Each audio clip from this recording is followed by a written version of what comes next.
Olá, queridos alunos do Pré-ENEM do Colégio Santa Rita. Aqui quem fala é o professor Valdir, de História, da disciplina Temas e Atualidades.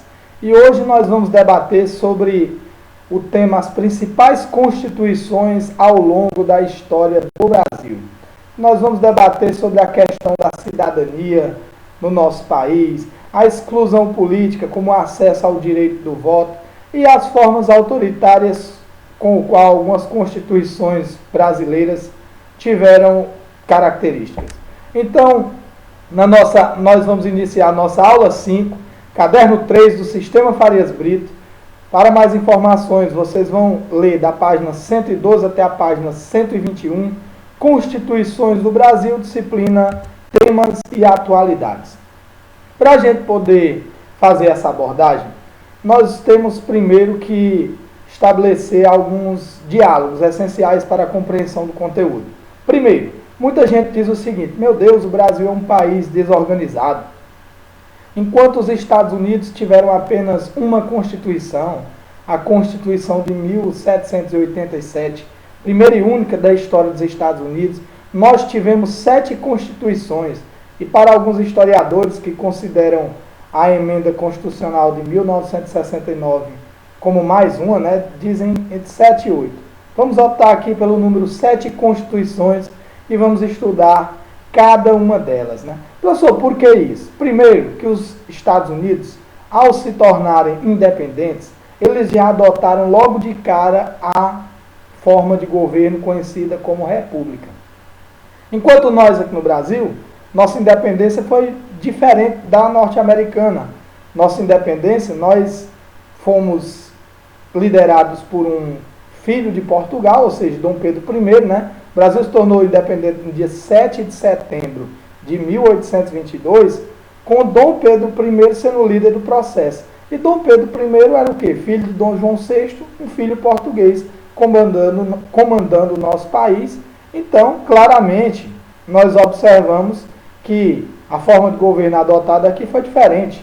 O Brasil era uma monarquia entre repúblicas, e isso contribuiu para essas várias constituições. Em um primeiro momento, uma constituição imperial, depois constituições republicanas, e também ao longo da nossa história, nós fomos um país que, hora ou outra, andou sendo governado por ditaduras. Então, se você parar para pensar, a Constituição republicana, ela foi elaborada por uma elite agrária que tinha como objetivo manter a mesma ordem social.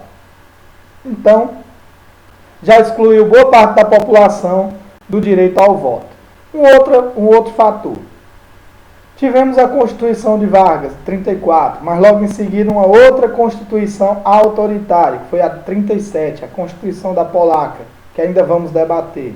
Aí tivemos uma Constituição democrática em 1946, mas que foi substituída por outra Constituição autoritária, que é a Constituição de 1967, do regime militar. E agora nós estamos com uma Constituição mais democrática e liberal, que é a Constituição de 1988, chamada de Constituição Cidadã. Então, para a gente poder compreender por que ocorre essa bagunça, essa quantidade de constituições no nosso país, é necessário compreender a história. Vamos aqui analisar o perfil da nossa primeira Constituição, a Constituição de 1824. Aí tem aqui, primeiro projeto versus primeira Constituição. Vocês lembram que o Brasil se tornou independente no dia 7 de setembro de 1822. O líder do processo de independência foi Dom Pedro I. Ele estava sendo assessorado por toda uma elite de grandes latifundiários, grandes proprietários de terras e de escravos. Então, a primeira marca do projeto constitucional brasileiro, a gente vai ver que é a exclusão de boa parte da população, país que manteve a escravidão e ainda o autoritarismo. Pois bem, um novo país independente precisava de uma nova Constituição, um conjunto de leis, regras e normas para poder gerir esse novo país. E aí, já começou bagunçado a primeira Constituição do Brasil. porque de um lado estava a ideia dos senadores e deputados, do outro as ideias de Dom Pedro. O primeiro projeto constitucional foi apelidado de Constituição da Mandioca. Esse projeto foi frustrado e ele foi elaborado pelos senadores do país, né? Senadores e deputados. O primeiro projeto de Constituição, ele previa a submissão do poder executivo, ou seja, do imperador Dom Pedro I, em relação ao poder legislativo, em relação a senadores e deputados, né?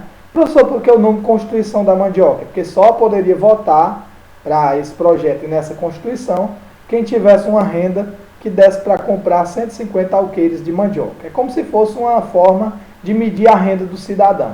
Como se eu dissesse hoje que só poderia votar quem tivesse condição de comprar 3 Hilux, né? Aí seria a da Hilux. Aqui no caso, só poderia votar quem tivesse dinheiro suficiente para comprar 150 alqueires de mandioca. Pois bem, o primeiro projeto previa a submissão do poder executivo em relação ao legislativo. Na hora que Dom Pedro I pegou esse projeto constitucional, ele olhou, ele leu e disse, não aceito. Eu quero uma Constituição que seja digna do Brasil e de mim. Eu não vou ser líder da independência desse país, ter lutado como eu lutei, para ser limitado pelos senadores e deputados. Negativo. Foi a famosa Noite da Agonia. Dom Pedro dissolveu aquela Assembleia e disse, não aceito. Eu mesmo é que vou fazer a Constituição do Brasil. Então, o primeiro projeto constitucional do Brasil, a Constituição, o primeiro projeto, né, a Constituição da Mandioca, ele foi dissolvido. E a primeira Constituição efetiva da história do Brasil, nossa primeira Constituição foi a Constituição de 1824. Ela foi uma Constituição outorgada. Aí, meu caro aluno, eu quero que você aprenda a diferença de uma Constituição outorgada para uma Constituição promulgada. Uma Constituição outorgada, ela é imposta. Uma Constituição promulgada, ela é debatida e votada. Então, o primeiro projeto de Constituição do Brasil foi a Constituição de 1824. Ela foi outorgada e ela garantiu que o Brasil teria uma monarquia constitucional hereditária. Nós teríamos como forma de governo a monarquia, ou seja, um imperador, com cargo vitalício e hereditário, né? Catolicismo como religião oficial. Então, hoje o Brasil é um país laico. Naquela época, na primeira Constituição do Brasil, o Brasil era um país que tinha uma religião oficial, a religião católica apostólica romana. E a igreja estava atrelada ao Estado. Padroado e beneplácito. Padroado é porque quem nomeava os cargos religiosos no Brasil era o imperador e quem mantinha os custos da igreja era o imperador. Beneplácito é porque as ordens vindas de Roma só poderiam ser obedecidas mediante a autorização do imperador. E a principal característica dessa primeira Constituição, que demonstra o autoritarismo político de Dom Pedro, lembrem disso, Dom Pedro I foi um governante bastante autoritário, foi justamente isso. Essa Constituição, ela tinha 4 poderes: executivo, legislativo, judiciário e moderador. Executivo era o imperador, executava leis e projetos. Legislativo criava as leis e o judiciário julgava as leis. Só que tinha um detalhe: o maior de todos os poderes era o 4º poder, o poder moderador. Pelo poder moderador, Dom Pedro poderia escolher os presidentes das províncias, título atual de governador de estado. Então ele escolhia o presidente das províncias. Dom Pedro escolhia os senadores e deputados, porque o voto ele era indireto. Ele era aberto e indireto, e permitido apenas a quem tinha uma determinada renda. Então o voto era censitário. Só podia votar quem tivesse uma determinada renda. E quem votava, votava em nomes que seriam escolhidos pelo próprio imperador. Então o poder moderador dava a Dom Pedro o direito de fechar o poder legislativo, de escolher os membros do judiciário, dava plenos poderes para Dom Pedro punir quem ele quisesse no Brasil. Ele poderia também suspender sentença de réus condenados pelo judiciário. Então, o poder moderador era o quarto poder e o maior de todos, que foi chamado como a chave mestra da nação. Na realidade, essa imagem simboliza bem, né? Aqui está o povo brasileiro com a perna amarrada, né, por uma bola de ferro, e Dom Pedro montado nas costas com uma Constituição na isca, que era a Constituição para o povo. Ou seja, a Constituição era uma ditadura de Dom Pedro, onde Dom Pedro montava nas costas do povo e fazia o que queria, né? Porque dava plenos poderes para ele. Só para você ter uma ideia, o voto era censitário e indireto. Só poderiam votar aqueles que tivessem uma renda mínima de 100 mil réis.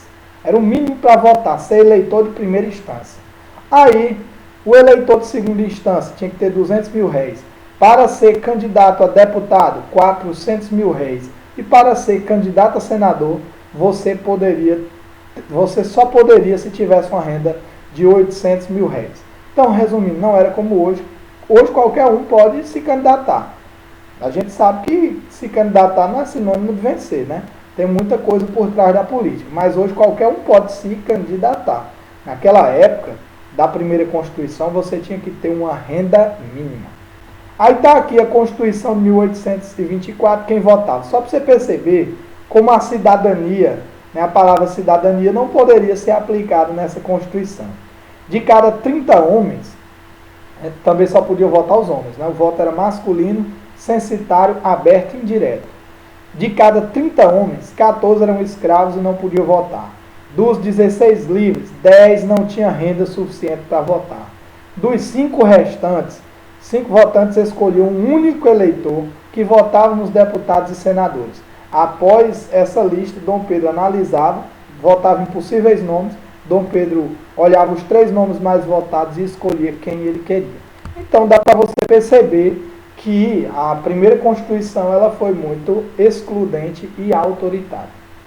Na República, você sabe que a proclamação da República ocorreu em 15 de novembro de 1889, foi liderado pelo Marechal Deodoro da Fonseca, e a proclamação da República foi um movimento liderado pelos militares, pelos grandes cafeicultores e profissionais liberais, né, como as camadas médias urbanas. Foi a proclamação da República que tirou Dom Pedro II do poder. E após a proclamação da República, ocorreu o fim da Constituição de maior duração da história do Brasil. A Constituição de 1824 foi a que teve a maior durabilidade, ela teve 67 anos. E ela vai ser substituída pela Constituição de 1891. Aqui só para você ter algumas medidas provisórias que ocorreram após a proclamação da República. O Brasil adotou o regime federativo, as províncias foram transformadas em estados que tiveram autonomia, desde que respeitasse a Constituição, fim da Guarda Nacional, dissolução das câmaras e assembleias do período imperial, nomeação de intendentes governadores, reforma do Código Penal, lei de grande naturalização, convocação da Constituinte, foi criada uma nova bandeira, né, com o lema Ordem e Progresso, separação entre igreja e Estado, já eu vou debater mais sobre isso. Fim do padroado e do beneplácito, secularização dos cemitérios, criação do casamento civil separado do religioso, certidão de nascimento civil, tudo foram criações republicanas. Agora vamos lá. A Constituição de 1891. Essa Constituição, ela instituía no Brasil o regime federativo, né? O Brasil era o nome oficial do Brasil era República Federativa dos Estados Unidos do Brasil.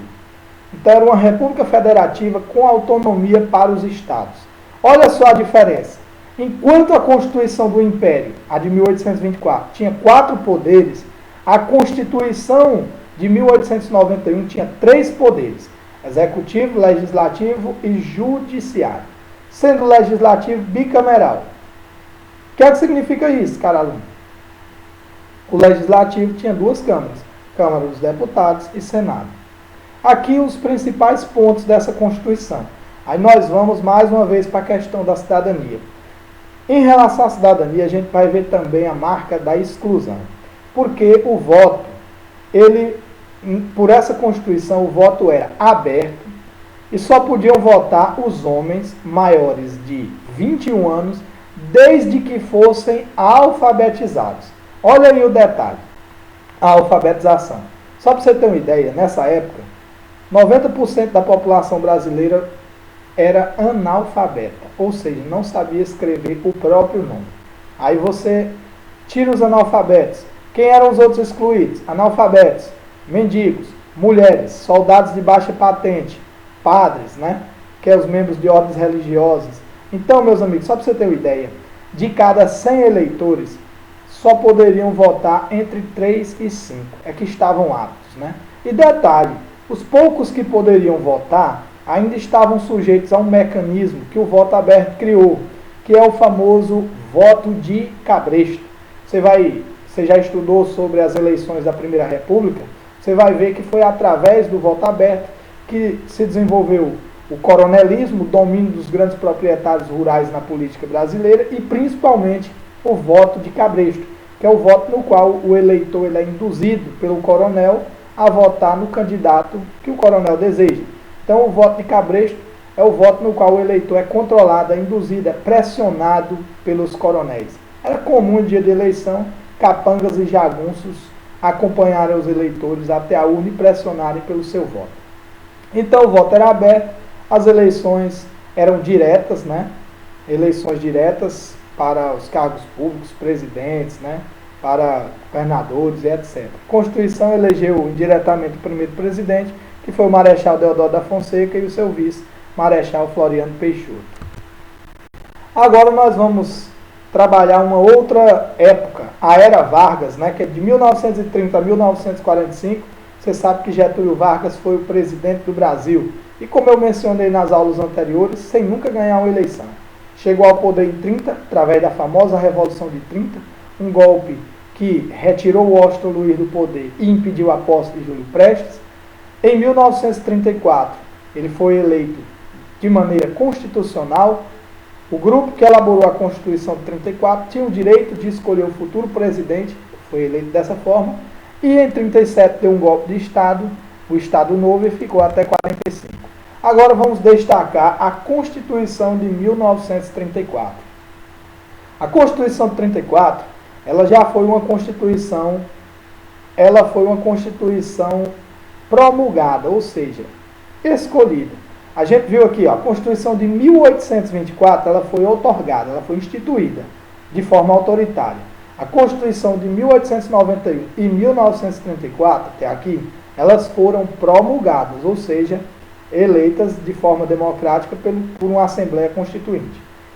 E as principais características dessa Constituição era o voto secreto, olha aí, o voto secreto já para combater o voto de cabresto, o voto obrigatório e direto, né?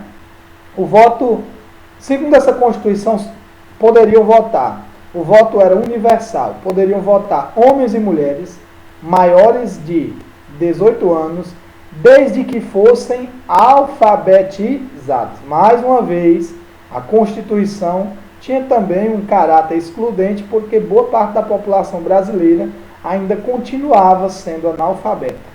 Mas, de certa forma, ela eliminava o voto de cabresto com o voto secreto. Então, voto secreto obrigatório e direto, voto feminino, excluindo apenas os analfabetos, justiça eleitoral para tentar combater as fraudes que existiam, né? Você lembra que tinha muita fraude eleitoral na época da Primeira República, né? Tinha até a prática da degola, quando a oposição vencia, a banca eleitoral na época da Primeira República não reconhecia o voto, alegava fraude e aplicava a degola, que era não empossar o candidato da oposição vencedor.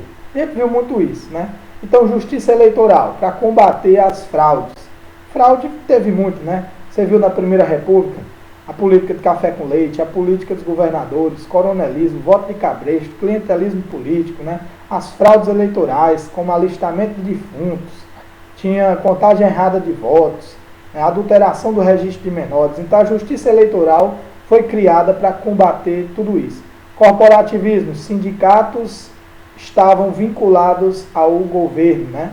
Então poderia ter greve desde que fosse comunicado ao governo com antecedência. E aí, novos tempos.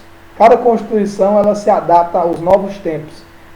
Na época de Vargas, Vargas já buscava desenvolver uma visão industrial para o Brasil, né? Ele buscava desenvolver a industrialização do nosso país, industrializar o Brasil. E nesse contexto, durante o governo de Vargas, ele criou os direitos trabalhistas básicos, né? Que direitos são esses, professor? Na época da Primeira República, não existiam direitos trabalhistas. A primeira Constituição da história do Brasil que criou esses direitos foi a 34, que dava jornada de trabalho de 8 horas diárias, férias, descanso semanal remunerado, indenização na demissão sem justa causa, né? Então, os direitos trabalhistas básicos, é por isso que Vargas é tão lembrado ao longo da história do Brasil e ganhou o apelido de pai dos pobres, por duas coisas dessa Constituição. Primeiro, os direitos trabalhistas, e o segundo é que ela estabelecia o ensino primário obrigatório e gratuito, ou seja, o Estado era obrigado a oferecer o ensino de primeira a quarta série, né? O ensino primário obrigatório e gratuito para a população. Então, pela primeira vez, numa Constituição, eram criadas escolas para acabar com o analfabetismo e garantir um pequeno grau de instrução pública. Não era o ideal, mas em relação aos períodos anteriores, já era uma grande mudança. Mandato presidencial de 4 anos, né? Primeiro presidente seria eleito indiretamente, Getúlio Vargas, intervenção do Estado na exploração de minérios, outra característica, né? Questão, Vargas vai criar mais adiante, né? A Companhia Siderúrgica Nacional, a Companhia Vale do Rio Doce, justamente para colocar o Estado como responsável pela extração de minérios, pela produção. Por exemplo, a Companhia Siderúrgica Nacional construiu o ferro e o aço, né, lá em Volta Redonda. A gente vai ver anos depois, no governo de Vargas, já em 54, criação da Petrobras, né? Nessa época já tinha criado o Instituto Nacional do Petróleo, em 38, né? Então é justamente desenvolver questões estatais para a exploração dos recursos do país. Você vai lembrar que Vargas, para não sair da presidência, ele alegou que os comunistas estavam tentando tomar o poder no país, o famoso Plano Collor, que só existiu na cabeça de Vargas, que era esse plano comunista para tomar o poder. A partir daí, era só o que Vargas queria, espalhou o terror pelo rádio, né, e fechou o Congresso e suspendeu as eleições. Era o início do Estado Novo, 37 e 45. E aí nós vamos para a nossa quarta Constituição da história do Brasil, desta vez, mais uma vez, uma Constituição outorgada, ou seja, imposta à força por um presidente. Como eu disse, o Brasil mescla momentos autoritários e democráticos. Agora vamos voltar para um novo momento autoritário. A Constituição de 37 ela foi inspirada na Constituição fascista da Polônia, por isso ela foi apelidada polaca. Olha só o caráter autoritário. Estado de emergência permanente, plenos poderes ao presidente e à polícia para perseguir e caçar os opositores. Isso aqui é a ditadura. Congresso fechado. O presidente poderia governar por meio de decretos-leis. Proibição de greves. Né? Proibição de greves. Censura permanente. Vargas criou o DIP, Departamento de Imprensa e Propaganda, ou seja, uma música, uma apresentação teatral, um filme, só poderiam ser exibidos se tivesse a prévia autorização do DIP. Né? Era censura, ditadura. Só não é militar porque Vargas era um civil, mas era uma ditadura de um civil. Prisão de qualquer opositor, apoio das Forças Armadas, simpatia ao fascismo, ausência de qualquer partido político, até A e B, Ação Integralista Brasileira, que apoiava Vargas, né, que apoiava um governo centralista, foi fechado. Então todos os partidos foram fechados, eleição suspensa. Só para você ter uma ideia do que ocorria nesse processo, Vargas, ele punia violentamente todos os seus opositores. Ele mandou queimar as bandeiras de todos os estados e propôs um culto à bandeira nacional, ao hino, ou seja, só podia ter bandeira do Brasil. A dos estados foram queimadas. Era uma verdadeira ditadura. Você sabe que a era Vargas teve fim após a Segunda Guerra Mundial, quando as tropas brasileiras, né, que foram até a Segunda Guerra, você sabe que o Brasil entrou na guerra do lado dos aliados, né? Do lado de quem, professor? Que o Brasil entrou do lado da França, do lado da Inglaterra, do lado dos Estados Unidos, da União Soviética. O Brasil entrou do lado dos aliados contra o eixo, contra a Alemanha, contra a Itália e o Japão. Embora o governo brasileiro apoiasse as ideias fascistas, mas pressionado pelos Estados Unidos e também porque o Brasil ganhou um dinheiro, um empréstimo para a construção da Companhia Siderúrgica Nacional, para iniciar o processo de industrialização brasileira, o Brasil entrou na guerra do lado dos Estados Unidos, do lado da democracia. O Brasil mandou 25 mil soldados da FAB e da FEB para os campos de batalha e ajudou na libertação da Itália. E quando o exército volta, o exército diz, como é que pode? A gente vai para a Europa lutar pela democracia. Volta e aqui é uma ditadura. Então o exército tira Vargas do poder. Vargas é convidado a se retirar, surgem novas eleições, os partidos políticos voltam, e é aí que este homem é eleito, Eurico Gaspar Dutra. E aí, durante o governo dele, foi criada uma outra Constituição. Esta é o que? A 5ª Constituição da história do Brasil. Esta Constituição ela foi promulgada, ou seja, foi votada por senadores e deputados. Dutra era liberal na política, né, e conservador, liberal na economia, conservador nos costumes. O Brasil passa a ter o nome de República Federativa, né, do Brasil, presidencialista. O voto era secreto e universal para maiores de 18 anos, excluindo-se analfabetos, soldados e cabos. Mais uma vez, analfabetos excluídos. As greves eram previstas desde que fossem comunicadas com antecedência aos órgãos do governo. Então, os sindicatos estavam atrelados ao governo.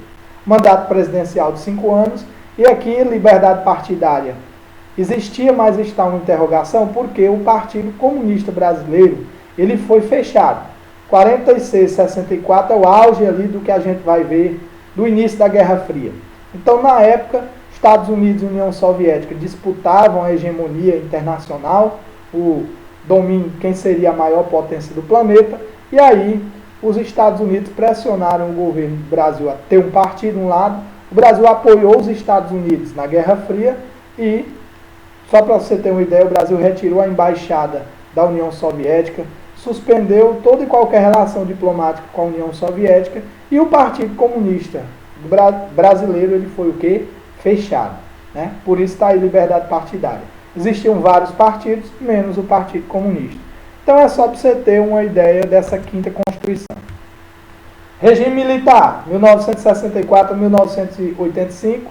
Né? Você sabe que durante esse período o Brasil foi governado por 5 presidentes que não foram eleitos pelo povo, sim pelo alto comando do Exército. Né? Então aqui em pé, né, você vê aí à sua esquerda do vídeo, nessa charge, o Médici e do outro lado o Geisel, abaixo Costa e Silva, João Figueiredo e ao centro Castelo Branco, os presidentes da época. Né? Aí aqui eu quero destacar, antes da Constituição, os atos institucionais. Você sabe que durante o período do regime militar, os presidentes eles poderiam criar leis sem passar pelo Congresso, os famosos atos institucionais. Né? Aí o primeiro ato institucional, o AI-1, criou o regime militar. O ato institucional número 2, ele extinguiu todos os partidos políticos e implantou o bipartidarismo. Então, as eleições para presidente tornaram-se indiretas. E o AI-2, de outubro de 65, instituiu o bipartidarismo, só podia ter 2 partidos. O dos militares, a ARENA, Aliança Renovadora Nacional, partido do governo, e o MDB, Movimento Democrático Brasileiro, oposição ao governo, uma oposição consentida. Então, bipartidarismo. Aí, em fevereiro de 66, o ato institucional número 3, só para você ter uma ideia, a ditadura.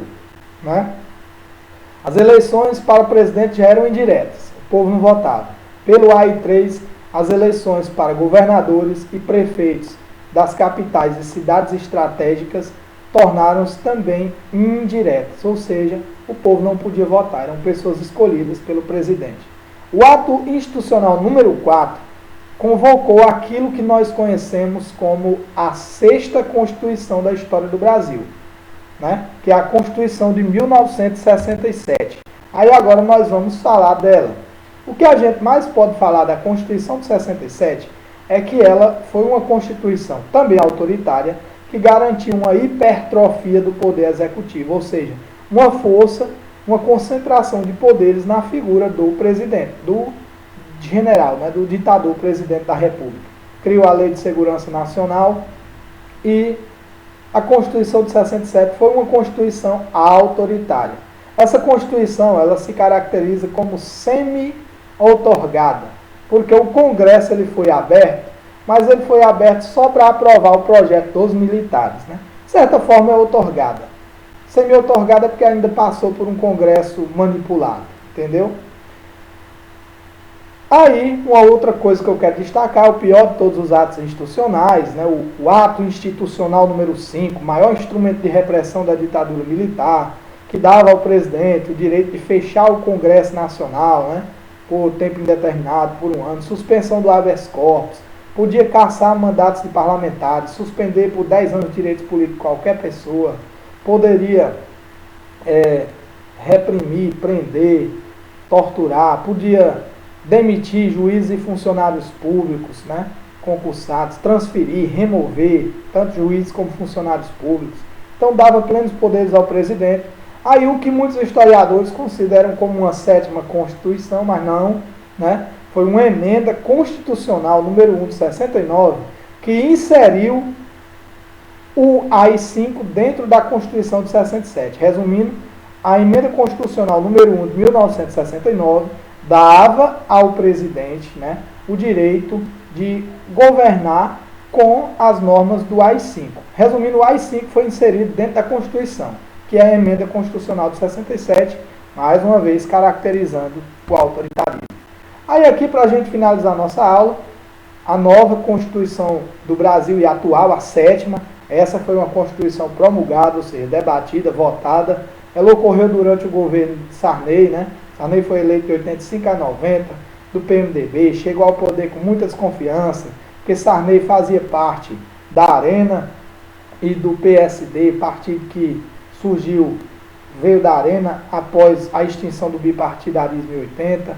Então ele chegou com um passado de desconfiança e para ter uma credibilidade pública criou uma série de normas chamadas emendão, que garantia eleições presidenciais, garantia que as eleições presidenciais seriam restabelecidas, garantiu promessas para o futuro voto dos analfabetos, liberdade partidária, até o PCB e o PCdoB poderiam existir, liberdade sindical, né? Aí foi nesse contexto que ocorreu a convocação de uma Assembleia Nacional Constituinte, formada por deputados eleitos para o Congresso Nacional, e nesse contexto você vai ver a figura deste homem, Ulisses Guimarães, apelidado de Senhor das Diretas, e agora o presidente da Assembleia Constituinte, o grande nome de destaque dessa Constituição atual, a sétima da história do Brasil, a Constituição de 1988. Então, em fevereiro de 87 foi instalada, né, uma Assembleia Nacional Constituinte, Ulisses Guimarães do PMDB, este homem da imagem, foi o presidente da Assembleia.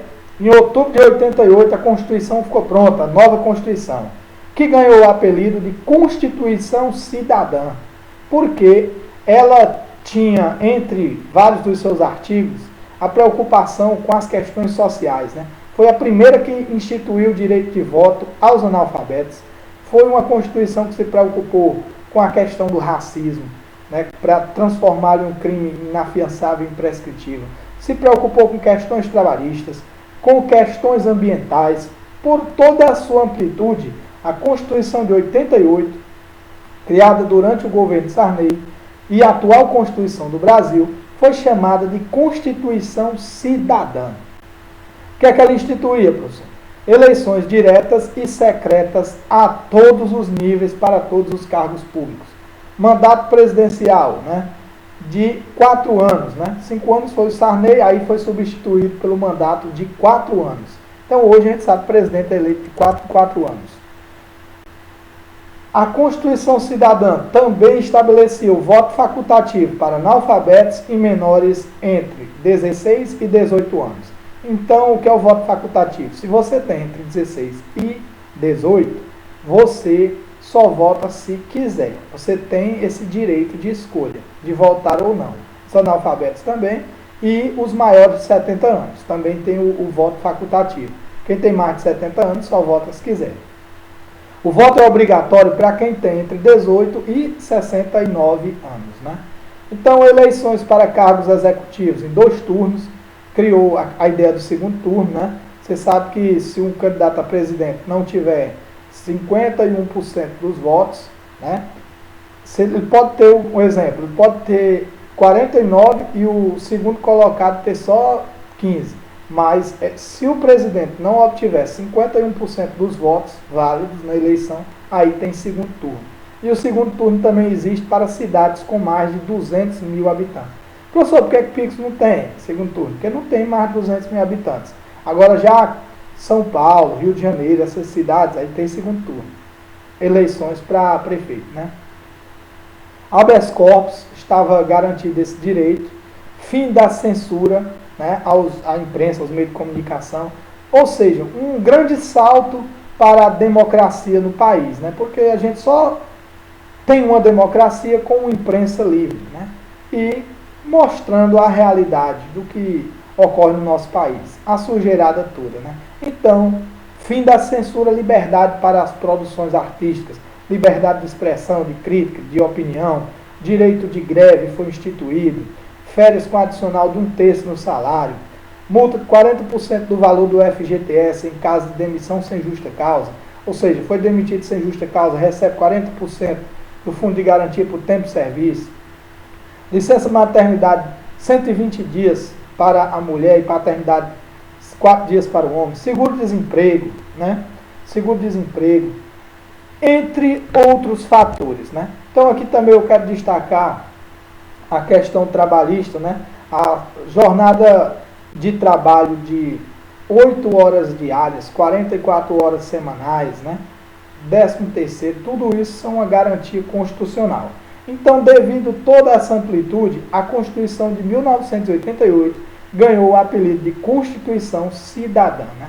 Como eu falei anteriormente, o racismo foi um crime inafiançável e imprescritível, ou seja, você não tem fiança e não tem tempo de validade. Uma pessoa cometeu racismo, você tem como provar, a qualquer momento você pode ir atrás dos seus direitos, né? E a gente vê também as questões ambientais, a demarcação das terras indígenas. Tem muita coisa ainda a ser resolvida, né? Não ficou bem claro, também não é tão fácil para os povos indígenas e quilombolas obterem o direito às suas terras. Mas, em relação a todas as outras constituições, essa 7ª Constituição da história do Brasil foi chamada de cidadã, porque ela teve uma amplitude maior, né? Em termos de tratar de questões do meio ambiente, racismo, direito trabalhista, entre outros.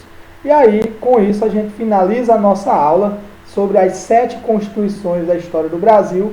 Você viu que em momentos nós tivemos constituições democráticas mais excludentes e logo em seguida tivemos governos autoritários e constituições autoritárias.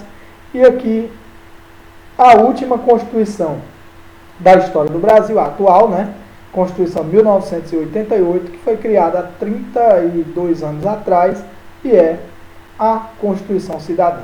Então eu espero que vocês possam ter compreendido tudo sobre o tema trabalhado. Busquem responder os exercícios, tanto o exercício de fixação como o outro exercício que tem as questões do Enem. Fiquem com Deus e até a